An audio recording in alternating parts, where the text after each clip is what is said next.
Welcome to the Epirus campaign for Dividi Et Impera, and some of you are probably looking at this and saying, well, why are we on the boss forum start? The reason for that is that the 1.2 update is now live. It was released at the end of August 2021 if you're watching this in the future, and I thought I'd just start this video with an overview of the new military recruitment process for the Greek colonies, which is one of the big changes in the update.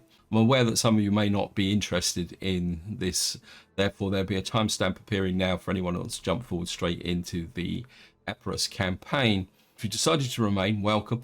Now, if you're not sure what I mean by the Greek colonies are Massilia, Syracuse, Bosphorian Kingdom and Colchis.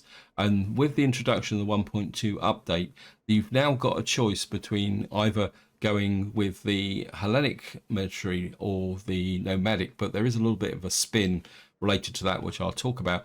But first things first, if I click on the city here, if you've been following the series, you'll be aware that I've been using a submod that has slightly better icons than the standard ones, but I've had to switch that mod off simply because if I come in here, you will see that the military recruitment chains now have a nomadic chain and a Hellenic chain. Now, of course, this is nomadic because we're playing the Bosphorian Kingdom.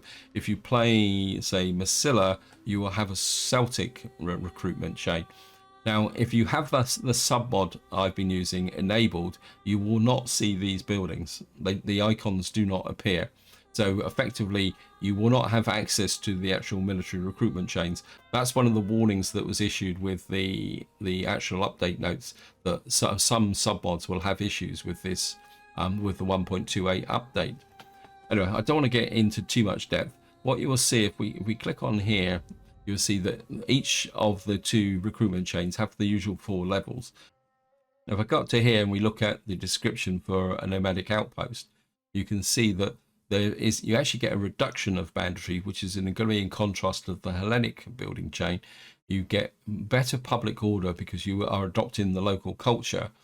You also get a +3 diplomatic bonus with the nomadic functions around, but on the downside you get +2 nomadic cultural influence. Now, if you've ever played Egypt, you'll probably be aware of this split diplomacy mechanic, because when you play Egypt, you are a Hellenic function, but there are Egyptian cultural influences that you need to deal with, which means that the normal requirement down here for public order, what am I doing here? The cultural differences isn't as powerful as it would be for a normal faction. Anyway, back to here. We're just going to work our way down the chain. What you'll see is that coming down this way, you've got far more emphasis on the horse archers. Although we got quite an interesting military unit here. We've actually got, I think these are Bosphorian heavy spearmen. One of my favourite units actually for when I play Bosphorian, because you can see they've got really powerful armour and they've got really great defence. And these are the units that I used to use as a front as the anvil for my horse archers. Another change that you will see while we're here is that all units now have campaign stealth. This makes it a lot more difficult to, when you are out and about, if you meet enemy armies, you don't get this immediate view of what the contents are. So using your spies to go forward and gather intelligence, it's going to be a lot more important going forward. Now, another element of this is the fact that you need special resource of livestock to get to the tier 3 besides the research. But the tier 4 doesn't actually need research, but it does need the livestock. But you can see here we actually get access to the real top tier horse archers. These guys are absolutely awesome. And you can see here, I mean, they got 49 armor and I can't remember what their range is, 160 missile damage. Get these guys tanked up and they can destroy virtually any army. They can even do substantial damage to the Romans. They're one of my favorite units in Dividi Et Impera. Now, if we go and look at the Hellenic chain, what you'll see is this one now is that if you go the Hellenic route, you actually get an increase in banditry, and you also get a negative diplomatic bonus with nomadic factions, but of course you don't get the negative cultural impact. So if you want to go pure Hellenic, this is the route that you want to go. And you can see you get the usual kind of base units here, and quite strangely you still get at least one horse archer, but I don't think these guys are quite as powerful as they are. I mean, they're pretty good actually. I mean, they're very expensive. That's one characteristic when you play Bosphoran, is the cost of the horse archers. You can see these guys don't quite have the range of the nomadic horse archers, but they got pretty good armor, which means they would be pretty effective on the battlefield. So we just come here, so and of course what you get if you come down the Hellenic route, you actually get the these hoplites, and these are Paltas. And then once we get to tier 3, you'll see that you need to research it for a Hellenic military culture, which is actually one tier on from the nomadic. But of course you can see that the requirement for a tier 3 is copper, which is going to be a bit tricky if you're playing the Bosphorans, because I don't think there's any real copper in the area. But what you do see is when you get to this level here, you're actually starting to get some serious Hellenic units, although you do get the heavy spearmen. That seems to be a bit of a contradiction. Well, I suppose these are a common unit between the two because they are spearmen, but I'm quite surprised at that. And if we come down to here, and of course we've got I think these guys are, I mean, these aren't bad actually. These have got 35 armor. Of course, these guys are the ones that you really hack through the opposition when you start to go up against the Romans and all that. And when you get to tier 4, what we got here, we got some pretty heavy cavalry with 41 armor, but these guys are absolutely awesome. Look at that, 51 armor, 55 there. They've actually got 5 ammunition, but that melee attack is pretty heavy actually. These would be a great late game unit to have. So that's the 2 recruitment chains that you've got to choose. And of course, as I said, each of the Greek colonies have slightly different rosters. So if you're going to play any of Massilia or Syracuse or Colchis, you're going to need to check through these rosters to work out what you want to build. But one thing that has occurred to me is that there's no restriction on building 2 buildings. So there's a possibility, especially for the Bosporan Kingdom, that you could build 2 recruitment centers. You could have a Hellenic colony here and a nomadic colony here. With a little bit of effort, you could build up 2 centers, which would then allow you to build a hybrid army with nomadic tribesmen and Hellenic tribesmen. So that is going to be a very interesting dynamic to explore. And I think this is where I'm going to stop. Otherwise, the video is going to go on too long just talking about the 1.2 update. So what I'm going to do now is just quit out of this and load back into the Epirus campaign. And I'll talk a little bit more about the other mechanics in the 1.2 update as we play the Epirus campaign. So I'll see you in a minute. So here we are on the Epirus campaign map, and in this part we're going to carry on our attack on Britannia. But before that, I just need to talk a little bit about the future of this campaign, because the 1.28 update is out, and I did say that I would be playing one of the Greek colonies for the next series. I haven't quite made up my mind which one it's going to be, so I think I better set the end goal objectives of this series, and that is to occupy Britannia. So once we've taken these 4 settlements here, taken the empire to where the extent of the Roman Empire, which is roughly up around here, because somewhere in here would be Adrian's Wall, which was effectively meant to keep out it was the Picts, but were settled for the Caledonians. So that is going to be the end of this series, because I just feel that if I carry on playing this, it's always going to be in the back of my mind that I should be playing a Greek colony. But I do want to finish off this bit here, because it's a very long time since I've invaded Britannia, and I think it's going to be quite interesting because they've got a couple of armies kind of hanging around here. One other thing before we get started, for anyone who's skipped the intro to this video, is you'll see that we are back on the normal game icons. The reason for that is that I want to get used to playing on these icons again, because if I'm going to play one of the Greek colonies, I can't use the submod I've been using with the better building icons. It's just a fact of life, and that's the way it's got to be. Now, the other thing I will do is during this video, I will talk a little bit about some of the other features in the new update as we go forward. Now, that out the way, what we're going to be doing here, we got over here to Iska, and we've actually got, we need to build this up. The trouble is they've got a couple of armies here, which are going to be a bit of a problem. I think what I'm going to need to do is we're going to need to bring another army over. These guys are deliberately camped right on the edge of Camalodon here, which means I can't attack these directly with these two armies, because if you add on the navy, the garrison, a full stack army, and there's going to be a little bit of a problem. Of course, I think one of my agents was actually wounded. I just want to sneak up here and yeah, see, there's an army in the Rete. Now, using agents is going to be very important because if you don't have the agents to reveal the armies, because of the new stealth feature that's in here, you're not sure what that is. If you come into here, I click on here and come over, you will see that in fact all units now have this campaign stealth. This unit can move around the campaign map without being seen. That means that if this army just moved forward into this area, they would not get a full visibility of the composite of an army. So this is another feature that we're going to have to learn to live with. Which army are we going to put up here? I wouldn't mind going all out. I think this is the most powerful army, isn't it? So we're just going to bring you over here.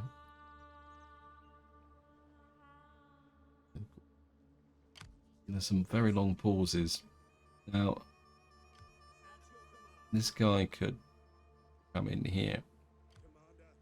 This guy needs to refurbish, so I'm going to flip him out of Iska. I think we'll bring this army up to about here. He's on the other side of a bridge. We're going to try and tempt these guys to come in for a river defense here. There's like a beach there, so we could bring this army over here. These guys are on supply chains. And of course these have got the baggage train as well. And I think we're just going to put you into Iska for the moment. You need to replenish your food. Got some cover here. Now, this army needs to refurbish. Yeah, but we got no refurbishment here, so it's going to take a little while to get this up and running. Now, one thing I do want to show you is the way that the new AOR recruitment works. The way this works is to get the higher area recruitment units now, you've actually got to come down these chains. So you can see at the moment, you don't, the tier 1 with British immigrants, you don't get anything, but of course, similar to the mechanic in the Greek colonies, if you start to build this chain, you get a diplomatic influence with the British by doing this. You also get a Britannic cultural influence. If I come down to here, what you'll see is that as you come down these tiers here, you get the better area recruitment units here. And you can see this one is, I mean, these guys aren't too bad actually. I mean, their armor's not brilliant. And then of course, at the tier 4, we don't get anything at all. Oh, that's a bit of a disappointment. Now this could vary, so don't go on the assumption that this just means that's there, because the way it works is that, say for example, down here, I can't think I've got any buildings here that I can open up. I don't have any expansion blocks here, but say for example we were over here and we wanted to recruit, we can't get in here. We'd have to destroy a building to get the area recruitment troops in this area. We'd have to build the equivalent immigrant building here. And more importantly, if you are really like your war elephants and I think it's the Scythian archers, you're going to have to come to Antioch and build that chain in there to get them. Area recruitment is no longer dependent on the actual settlement building. I think let's have a look here, see what the settlement building goes here. Well, you still get some area recruitment from here. You don't get any of that tier. You get some at this tier. So it actually looks a little bit like you might get, but you don't get there. So you do get a tier there. Then we got Molossin. So it looks like some of the units. Let's just flip down to Massilla, and we'll look at the Massilla building chain. Yeah, so you can still get some area recruitment troops. It's probably going to be some of the more specialized ones that you're going to have to build the building chain. So as you move into a new area, you're going to have to look at this. Now, another feature that's been introduced is they've revamped the sanitation. And again, apologies for coming here.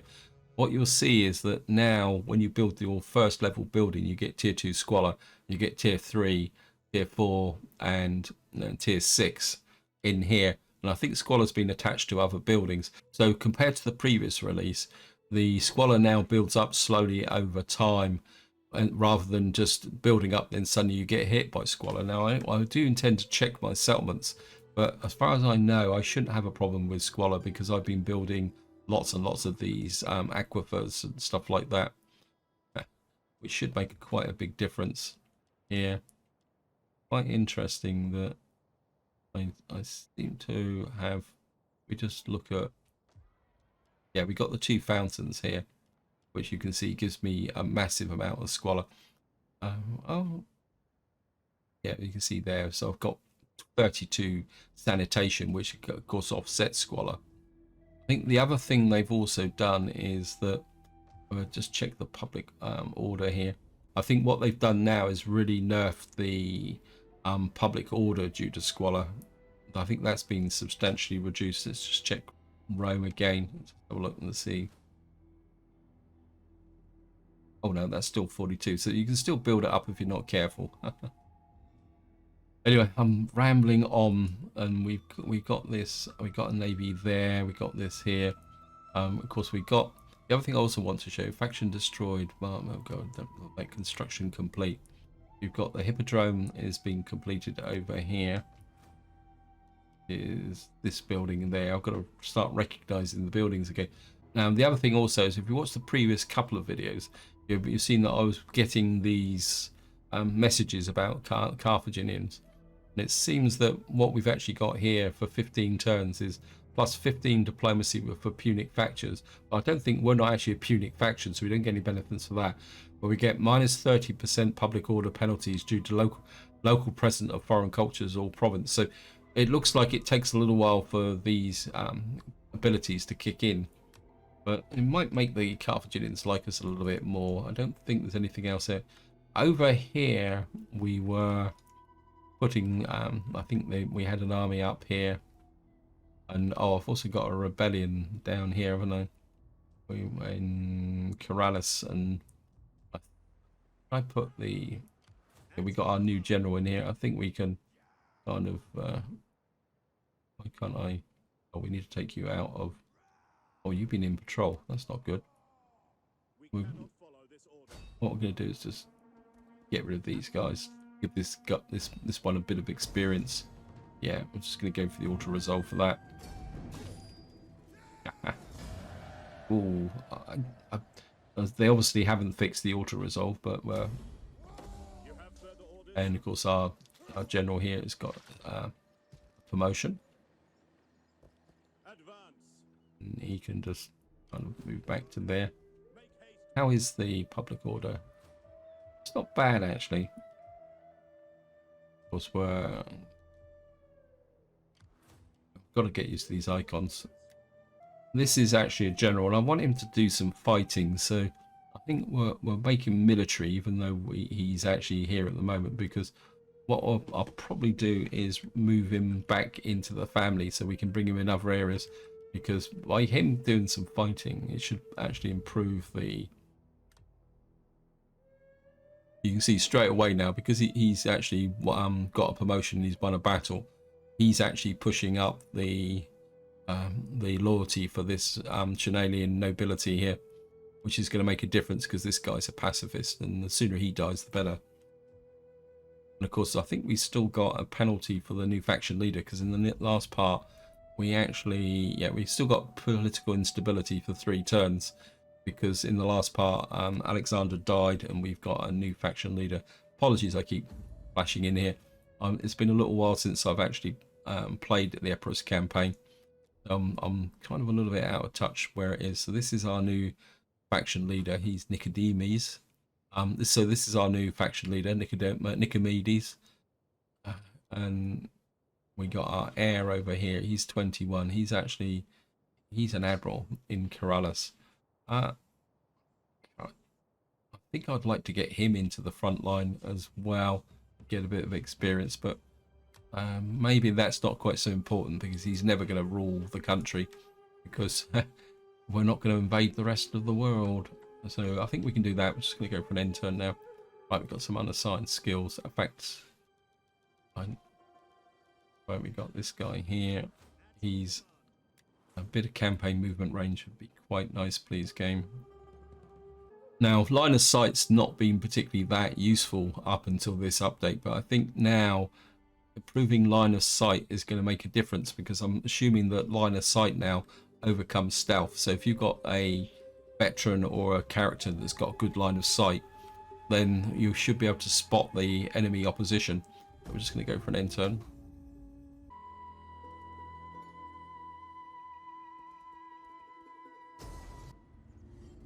Here we go. We've got one and 3/4 armies, I suppose. That's 20. That's 1, 2, 3, 4, 5, 6, 7. So I'm going to drop a save game here because I want to fight this, because even though I can win it on the auto resolve, I think this is going to be a key battle. So if we destroy this, that's going to open up the attack on Camalodon.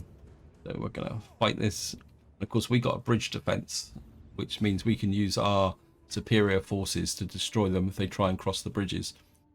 Looks like we've got possibly a ford and a bridge. I haven't fought a river battle for some time, actually. Top tip: don't drink tea when you are when the game is loading back in again. Well, we got a bridge here. Where would be the? As I can't see. I'm not seeing a crossing point here. Where normally you get 2 crossing points. You get a bridge there, and I think this is that the ford there? A bit difficult to tell. Yeah, I'm pretty sure that is a ford there. Though, yeah, it's just that because we're fighting in the murk, it's going to be a bit of a problem. So we're just going to bring this over here. Right, so we're going to need, what we're going to get is our front line. Up this ford is going to be quite wide, isn't it?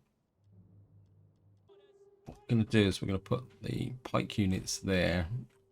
We're going to have these guys here work the front. You can get out the way.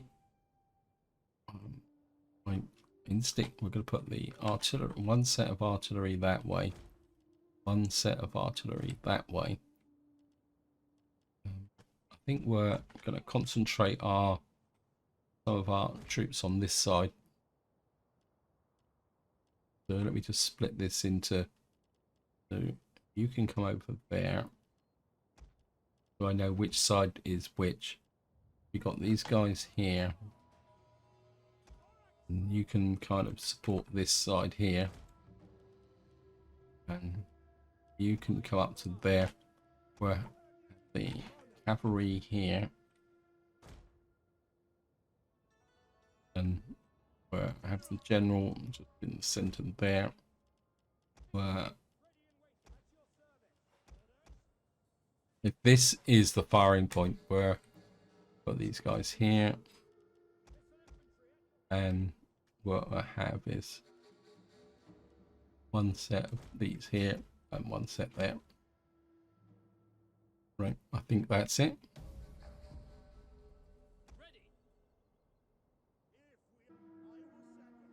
Move these guys forward. Enemy reinforcements approaching. Hopefully they're all going to be on the right side of the bridge. They're not, life's going to be interesting.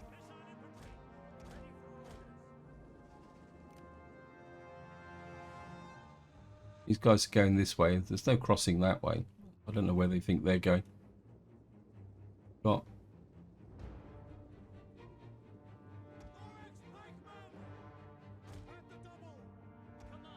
take these forward again. So that bring these guys up. Don't really want an exposed flank here.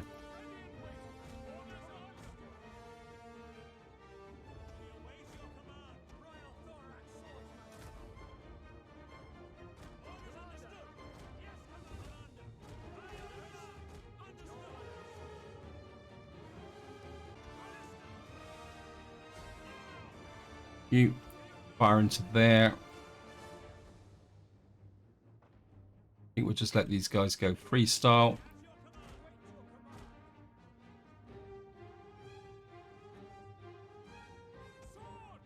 Now, so Actually, we'll just put these guys here.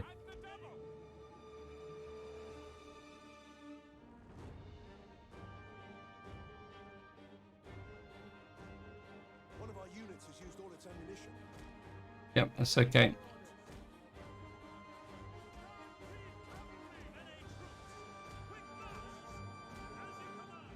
Right, what we're going to do is push these through while these guys hold. So we're going to push the thorax swordsman forward. You guys focus fire on those. I don't want you. You fire on those.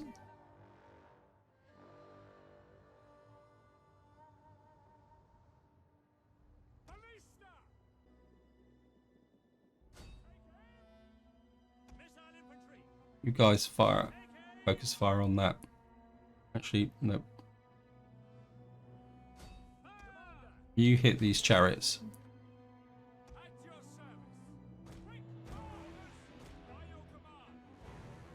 You got light chariots coming in.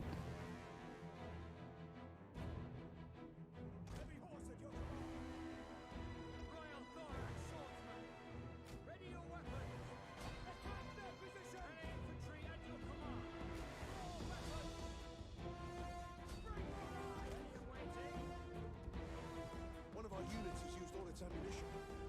You guys focus fire on those.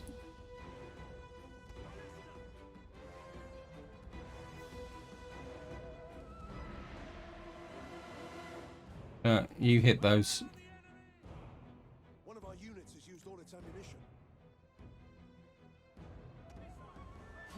You hit those. Light spear, medium spear. One of our units has used all its ammunition. Swordsman, go forward. I think we can bring these guys into the center as a reserve. Oops. No. Bring you that way.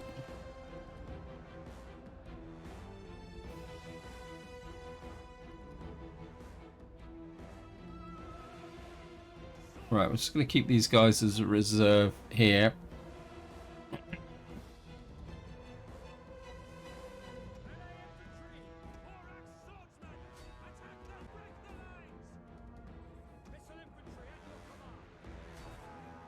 You guys switch your attention to these. What we're going to do is bring the Tarantines in. Destroyed their units there.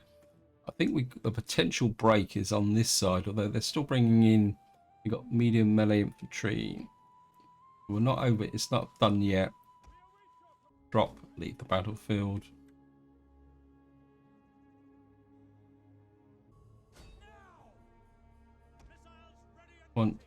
Wait for these guys to come in range.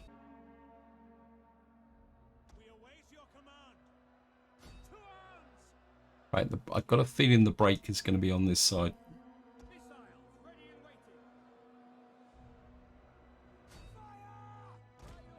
You focus on these light cab. I really wish I had some elephants. I think if we had elephants, it would make all the difference. Let's get these guys. Pull the infantry back. Nope, don't the pikemen. Pikemen, just gonna readjust this line.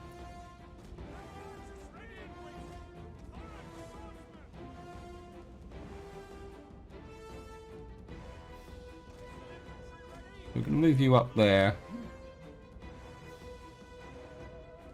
Right, these guys can do some damage to the pike units, so.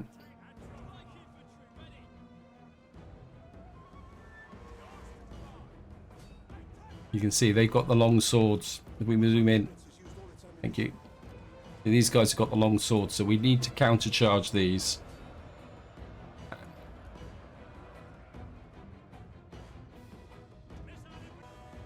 We're going to need to deal with the chariots. How are we doing over here?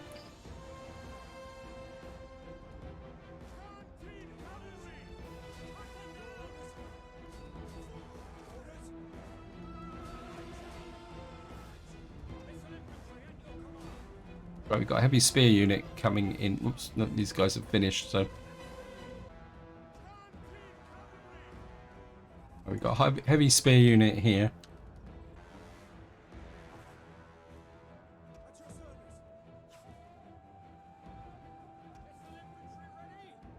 You fire on those. Quarantines this way. Wait your command. Forward.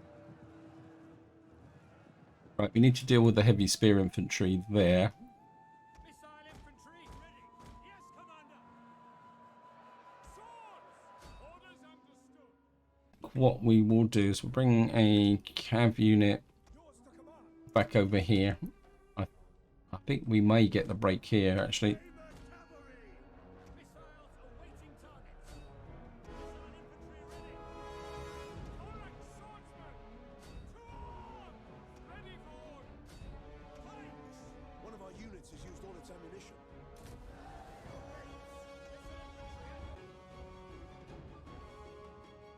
Right, you guys are out of ammunition. You guys drop and leave the battlefield.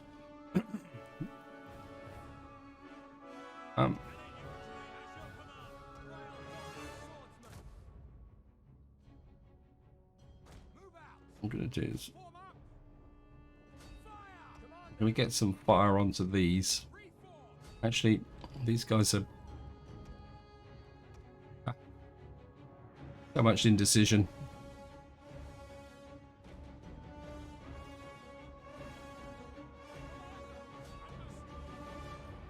Yeah, the brake's going to be on this side. So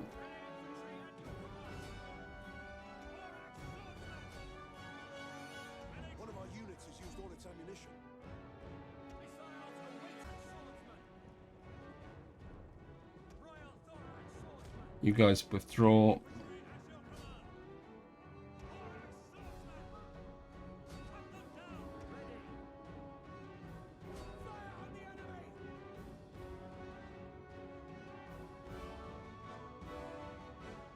One of our units has used all its ammunition.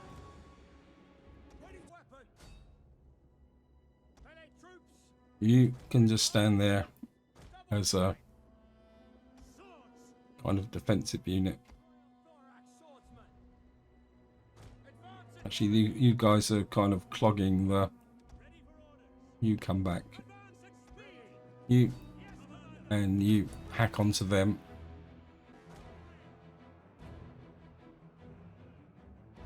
The enemy general is dead.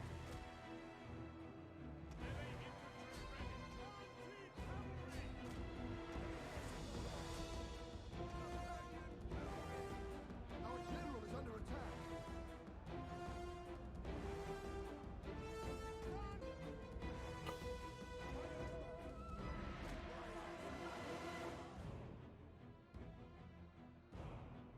Melee infantry. Right, these guys are hacking their way through.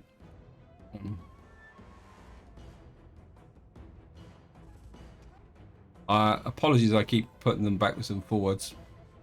I've got very heavy spear infantry this side. Okay.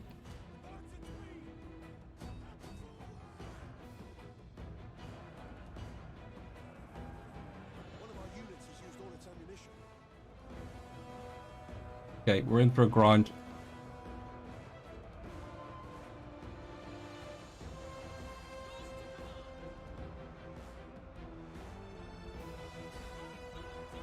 Right, what we're going to do is get the pike units to push forward.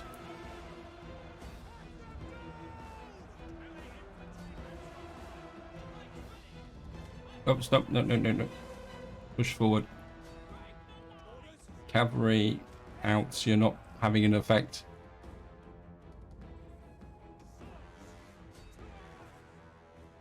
Royal thorax swordsman. Melee infantry at your command. Thorax swordsman. At your service. To arms. Canteen We've kind of got a bit of an impasse now. thorax swordsman. We are getting through them. Cavalry. Get in a bit closer. Canteen cavalry. Ready for orders. For glory. Try again. Our units has used all its ammunition.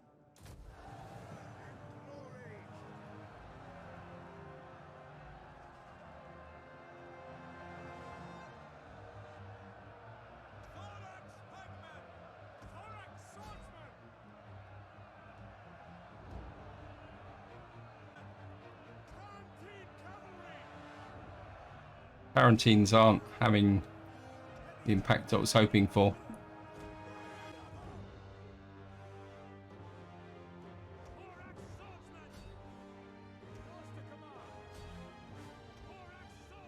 Right, we've got to punch through here.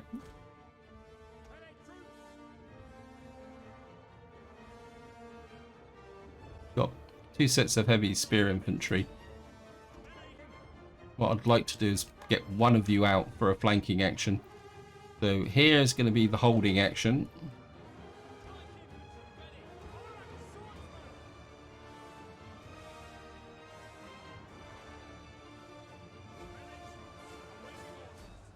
Companion cavalry!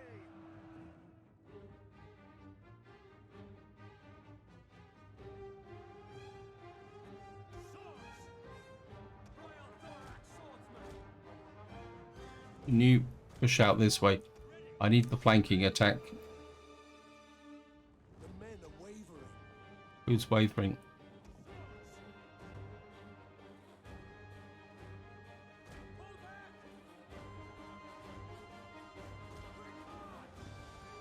Because you're a little bit out on your own, but bring the Tarantines across. Where are you?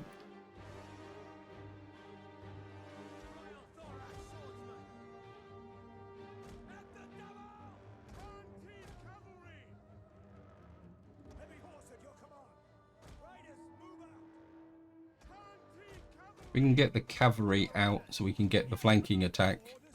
We've got this. Who are you?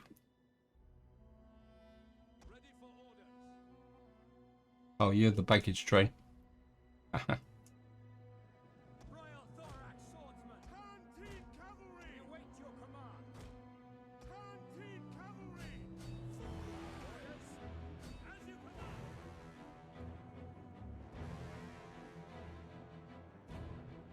We fall on the backs of these. Cavalry out.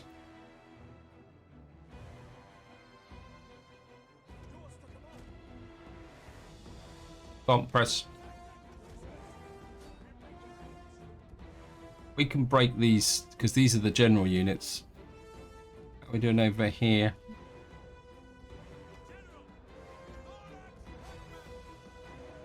Bring the spearmen there.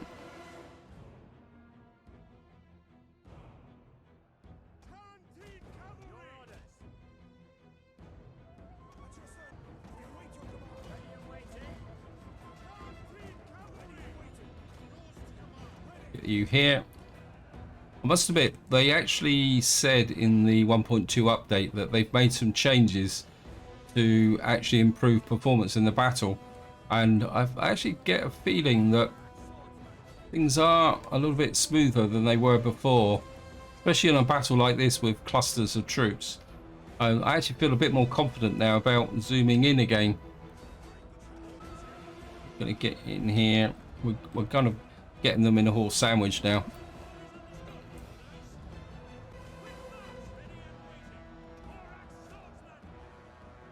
Right, so we've got these guys. Their formation is breached. You come out again. Let me just keep an eye on what's going on over here. Well, I mean, the front line is holding up. These guys are actually, general, getting a bit closer again. And fire these guys again. Right.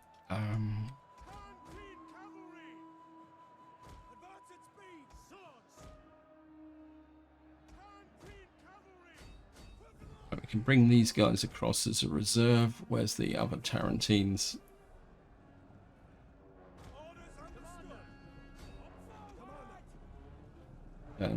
Just set up another charge. I think if we can kill these generals, we've got it, because the morale would collapse completely. These guys are going, because these are actually general units. Right, we've got them.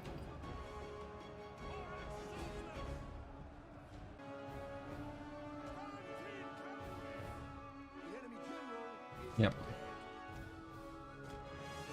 What we've got to do now, Wow. Continue. Yeah, I had a feeling that was what's going to happen.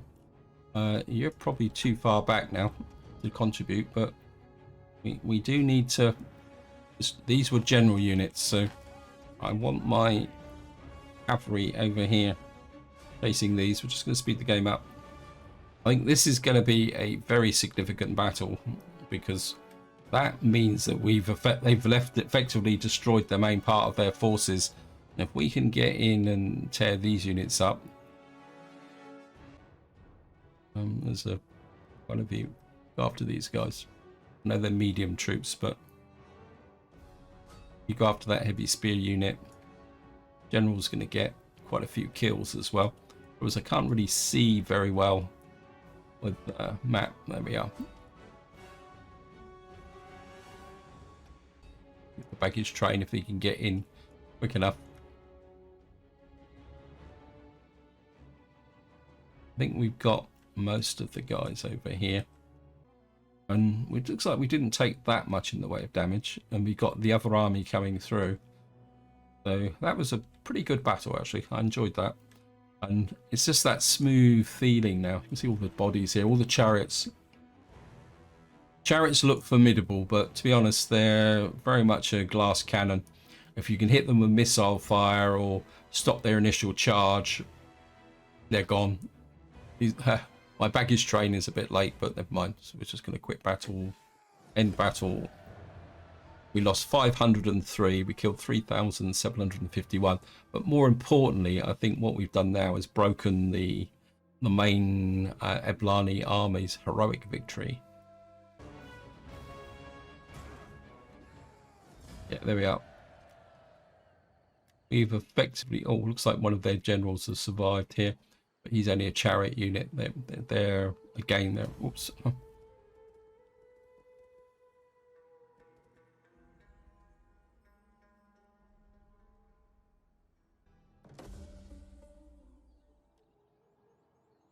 Okay, we got a son comes of age. Ready for command. Agent recovered. Child is born. Banditry unrest in Macedonia. It shouldn't be a problem. We've got Carthaginian slaves, which means it takes the slave master only a few weeks to finish his business, and he sets up the Carthaginians, holds the ships empty, leaving an abundance of slaves. So we got plus 50% wealth generated by slaves for all provinces for 15 turns, and we got 2,000 in the treasury. We've got... I've got to get used to these icons. I think we're going to push these up, just to keep the jolly old public order going. Certainly wouldn't mind taking that up as well. We're going to need to get the cultural conversion up, and we've got a royal barracks in Brigantium, and my agent's back as well. So I'm just going to bring my agent back this way, because what I would like to do is we're going to punch through and no.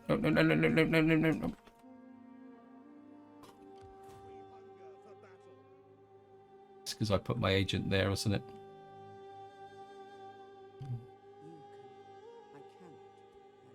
We've got a problem here now. What I'm going to have to do is send you up in support.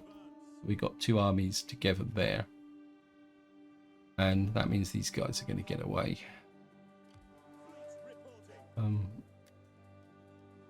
Move the fleet in a bit closer. You guys... Oh. Returning to shore. For glory and honor. Yeah, that was the guy I wanted, but I couldn't get him. But I don't think there's anything around here that can be of any threat. What we got here? He's supplied by sea, so what I'll do is just move him in, and he can just move there. Everything seems to move a little bit quicker as well on the campaign map. So it looks like we're actually going to have a twofold attack purely by accident now. We got this. Yeah, I shouldn't have moved that agent, and that army could have got right through and hit these guys. But in some ways it's not that bad, because These guys are damaged. They're probably going to retreat back towards Camelodon, which is going to make attacking here a bit more trickier. But we could push through and take this settlement here. It's only got a garrison of 18, so effectively we'll have a bit of a pincer action going. The only problem is this is going to be a bit exposed, but we got this navy here that should be able to hold in defense. What we got here, and we could bring in British immigrants, but I think what's the food supply here? Let me just check. Oh, we got positive food. Actually, we can do that. Actually, I think what's the culture is. Well, it's question is, do I go with consecrated ground or? Wow, we got 120 food. Wow. We're building a barracks, so we don't need that. I mean, this has got. I mean, this is basically the whole province. I mean, we got Camelodon there, Rete, Moratorium there, and then we've got these two up here. I think what I can do is we're going to go for a temple here because we can drive the cultural conversion a lot quicker. I think the food situation we can solve. I mean, when we hit Camelodon, we're probably going to have a bit of a problem with food from that perspective. Now, there is an army. Where are you? There's this guy. We want you coming up here as well. You're moving that way. I think over here, everything is pretty good. What I just want to do is just have a very quick flip through, and see if I've got any sanitation problems. Public order here is good. We don't need growth in Latinum. We've got that there. We don't need there. We've got no sanitation problems there. Got actually spot the traders now. Break is good. I mean, the icons feel really strange, to be honest. We got 4 public order there. We don't really get a lot from that.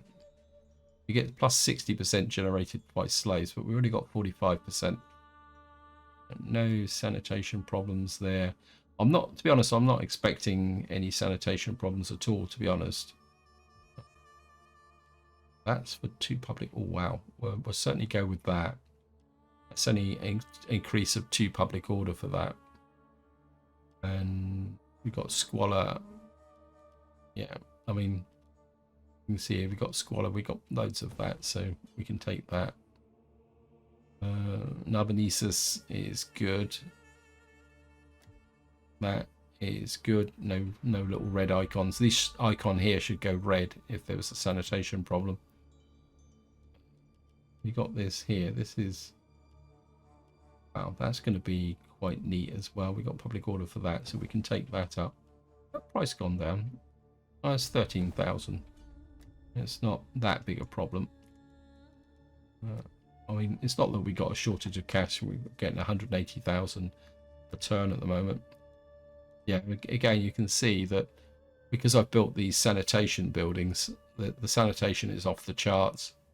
I mean, sanitation can be a bigger problem with, I think we've built that as well, with some other factions. So don't assume that just because I've got no sanitation here, you won't have sanitation problems.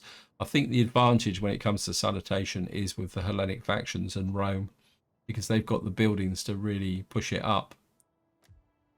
Iska, yeah, maybe when we got that there, we could take this up, but what would we get for that? I don't think we really feel the need to build that up. We've got Germanica Minor and Lugi. Everything else is all pretty good. This is where I'm going to leave it. Hope you enjoyed the episode. Hope you found it interesting. In the next part, we will continue our war to conquer Britannia. And one thing I will say is that the next series will be a Greek colony series. If you've got any preference for a faction to play, feel free to chuck it in the comments, although I will admit that my current preference is one of my favourite factions in the game, which is the Bosphorian Kingdom, because of the horse archers. So until next time, whatever you do, enjoy your gaming.